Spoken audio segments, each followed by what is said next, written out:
This evening game we have some Skaven against some Pro Elves, and it should be a high-scoring, exciting little match.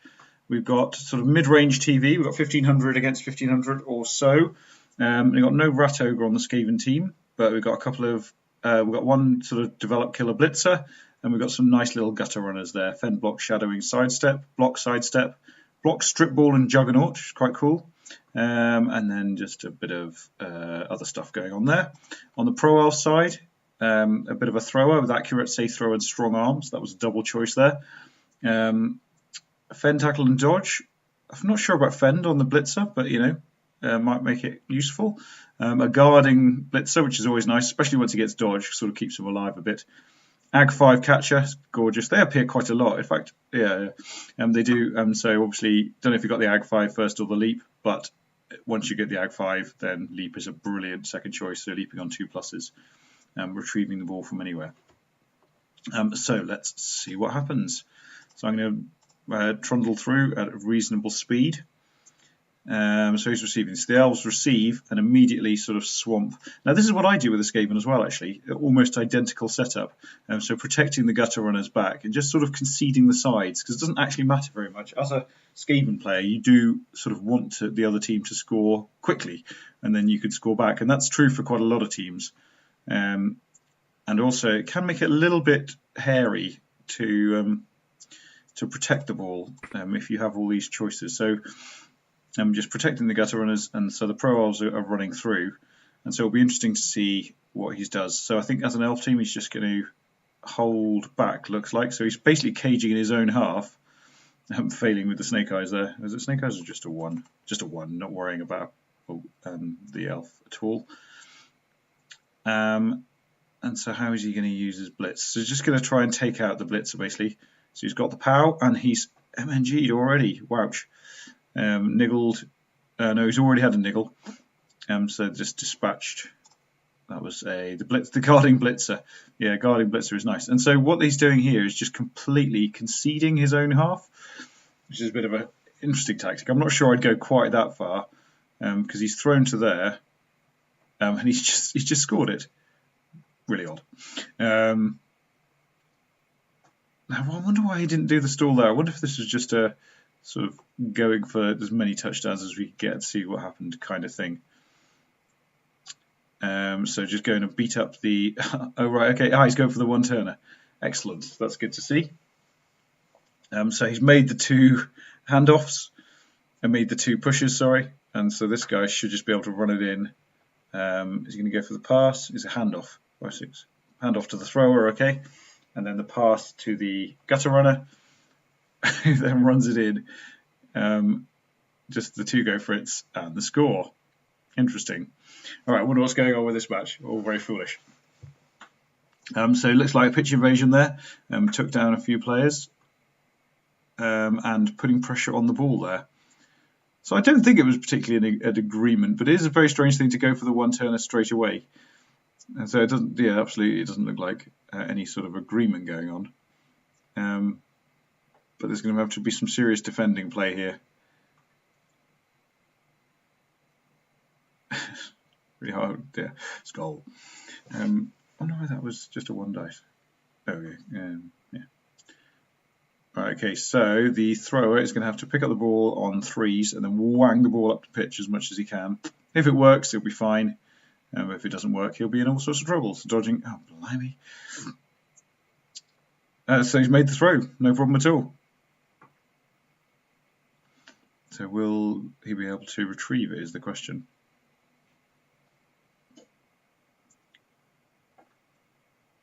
Where's the stripper? I don't know.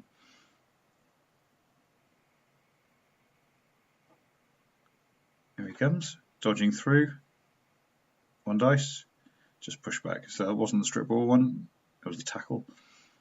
And that's just looking like another score for the Pro Elves. Throwing to the catcher. I love Nerves of Steel. Leaps out and scores 2-1 to the Elves. Yeah, Nerves of Steel is fantastic with the catchers there. There's a high kick. And it looks like he's going for the one-turner again. It's just a bit of... oh no. Alright, so he powered him, so he couldn't make the one-turner. And so he just kicked him to the side. It's interesting to always sort of go for the one-turner anyway, just as a bit of practice. Foul and send-off.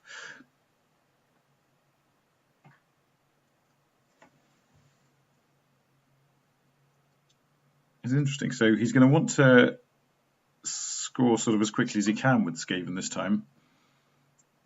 Maybe.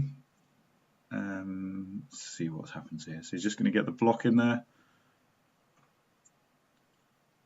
Sorry, not score as quickly as he can. He's going to want to score this drive, obviously. And so it looks like should be able to cage up over there. And it's whether he goes for the pass or yeah. So he's going for the pass. And the throw to there. He catches it. And so he's within scoring distance now, so he should just be able to run it in, either on his next turn or the one after. He can't get many back there. What's the plan here? Leaping in. Okay, leaping in and push. And then the sidestep puts him very much within scoring range. But there's no point in running it in this one unless he thinks that he might not be able to sort of survive the extra turn, because reasonably high chance of the Pro Elves getting the one-turn score back.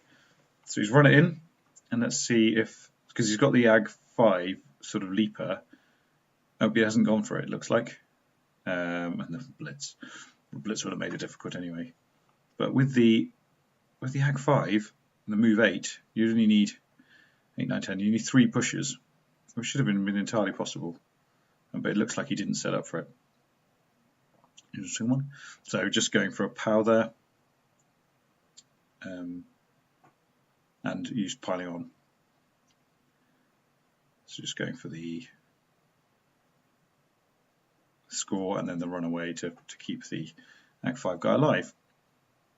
So that's 1 star player point for this guy. No, 31, 40 something for the next skill up, isn't it? And then a bit of fouling there, it's always fun. And so there'll just be a little bit of punching here. Speed that one. I should have sped this one up a bit more, probably. Right, okay, now the Skaven are receiving at 2-all. So I suspect it won't just be caging up. And he's going for the one-turner straight away. So here you can see absolutely the one-turner in action. So it's a great video from that point of view. It's probably not the recommended tactic. But you know, it's all right. So that's 3-2, and a high kick again there. So the elves on the ball straight away and running back. So this is a good elven tactic here. It's just to line yourself up for the pass. It's sort of a classic American football style one, I suppose. This time he's not just conceding the sort of touchdown straight away. So that's badly hurt, and he used the apothecary there on the badly hurt, so that he came back straight away in order to play. I think I'd been on 2 times before, which is a bit slower than I usually do. So that's 3-all after the one-turner from the Skaven. And so doing the same thing again. So this is obviously just a standard setup. It's probably one of those ones where you could set up, I know you can't quite because different people set up in different ways. So he got the POW there, so that meant he couldn't do the one-turner. And so that sort of changes the whole game plan after that. He's going to put 1 gutter runner in scoring range. Obviously, this gutter runner is in scoring range as well because they're gutter runners, and that's what they do. So again, moving back there.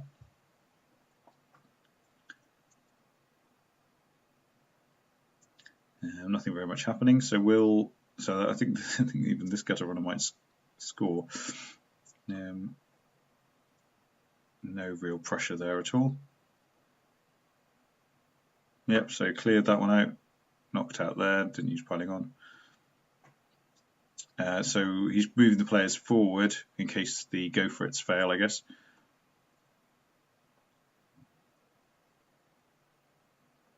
He's going to pass the ball to the other gutter runner. Pass for the star player point, and then 2 go for it's. Ooh, risky! Oh, failed. So he failed the first go for it. I'd have been tempted just to hang out there, although he doesn't have blocks, so it would have been more difficult for him to fall over. Right, so is he going to be able to get the ball is the question. Who's this guy? Oh no. So that's going to look like a score anyway. So powers him away, pushes him away. Oh, double sculled early on. That was a bit hairy. 4-3 to the Skaven. And another blitz. Is that the third blitz this game? The second anyway, not sure. And so the ball hasn't landed yet, so he's just putting a load of players near the ball. And will he get one under it is the other question. So he's just completely committing to the blitz, looks like. And this one's going to go under the ball. And then when it lands, he catches it. Very nice. So will he be able to get it off him? No. All right, okay. Well, that looks like... Ouch! Killed. Oh. Who's that? Oh, Journeyman. Deserve to die. So what's he going to make it? Is he going to... Yeah, he runs in the score to make it 5-3 now. And that's probably going to be game over. Will it be a bigger score, though? That's the question. So picks the ball and runs back. So standard play from this team. Where's 1 dice. And so smacking down people and just going to make it as difficult as possible to score, but it's never tremendously difficult when you've got pro elves. Or Elven Union, as they're called now. And that's the score. So that's 5-4 and hoping for the blitz, but no luck. And he's going for a 1-turner again. Cool. Made it harder because he didn't get the power on him that time. Hand off, caught it. Oh, failed to go for it. Sad times. Turn 8. And shadowing there. Shadowing's great with the Catarella. Very irritating. Oh, marvellous game. Good job. So yeah, that's how 1-turners work, and that's how to play with elves, sort of to hang back and then go for the score, really. But that was a bit of a crazy high-scoring game there.